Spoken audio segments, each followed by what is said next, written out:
lawan 2. Sananta. Ada play on. Masih ada play on. Karena advantage untuk Indonesia. Beckham Putra. Yang ini pertama, pelanggaran itu pertama. dia. Menggunakan tangannya. Ini adalah pelanggaran kedua. Itu keras sekali itu. Ini adalah pelanggaran yang ketiga. 3 kali mereka melakukan pelanggaran. Tetap Garuda. Hatinya tetap merah putih. Nah ini dia momen. Nah itu dia. Ini dia ya.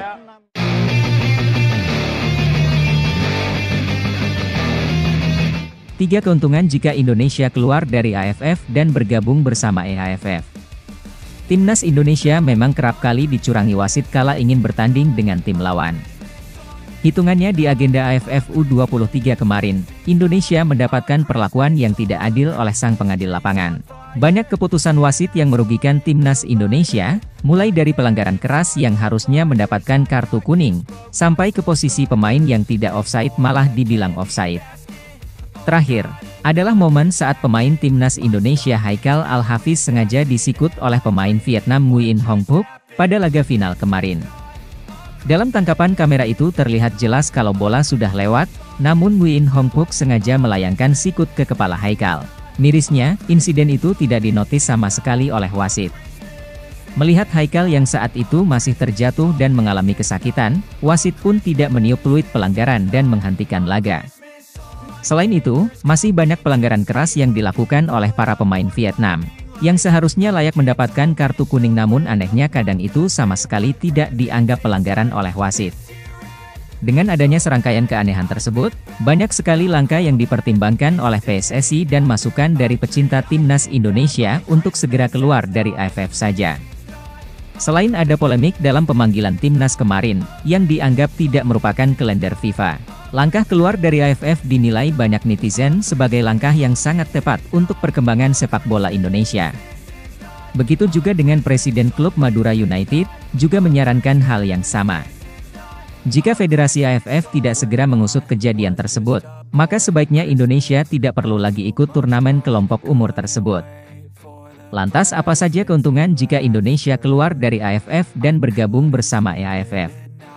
Tentunya jika Indonesia keluar dari keanggotaan turnamen AFF, maka akan banyak dampak buruk bagi turnamen tersebut.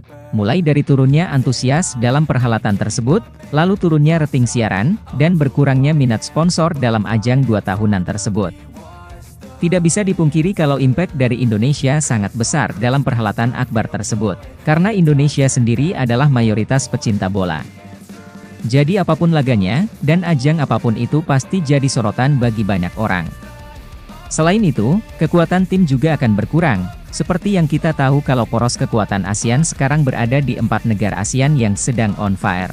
Ada Thailand dan Vietnam, lalu Indonesia dan Malaysia yang kekuatannya dianggap setara dengan 2 tim raksasa tersebut. Jika Indonesia keluar, maka poros kekuatan di turnamen tersebut hanya akan berada di tim-tim itu-itu saja. Dan akan kembali ketebak, kalau 2 tim yang akan melaju ke final hanya Thailand dan Vietnam saja. Lalu apa keuntungan lain Indonesia bubar dari keanggotaan tersebut? Jika Indonesia keluar dan bergabung bersama keanggotaan EAFF, tentunya ini akan jalan bagus untuk banyak kemungkinan pemain timnas dilirik oleh klub asal Asia Timur. Seperti yang kita tahu kalau kekuatan di sepak bola Asia Timur ada tim kuat seperti Jepang, Korea Selatan, yang akan jadi lawan Indonesia jika masuk serta dalam keanggotaan tersebut. Skill dan performa pemain timnas lebih mudah dilihat dan diminati, jika Indonesia ikut serta. Selain itu, Indonesia juga akan mendapat lawan yang tangguh dan jadi poros pembelajaran dalam ajang resmi FIFA nantinya. Sebab untuk sepak bola ASEAN sendiri memang levelnya jauh dengan sepak bola Asia Timur. Keuntungan lain jika Indonesia keluar dan bergabung EAFF adalah, level permainan Indonesia akan naik signifikan karena harus mengimbangi tim-tim kuat tersebut. Dan mindset pemain timnas juga akan berubah akan torehan prestasi yang diraih, ketimbang berada di AFF yang dibilang orang cuma piala ciki. Tanggapan kalian gimana? Setuju gak Indonesia keluar dari AFF dan bergabung EAFF?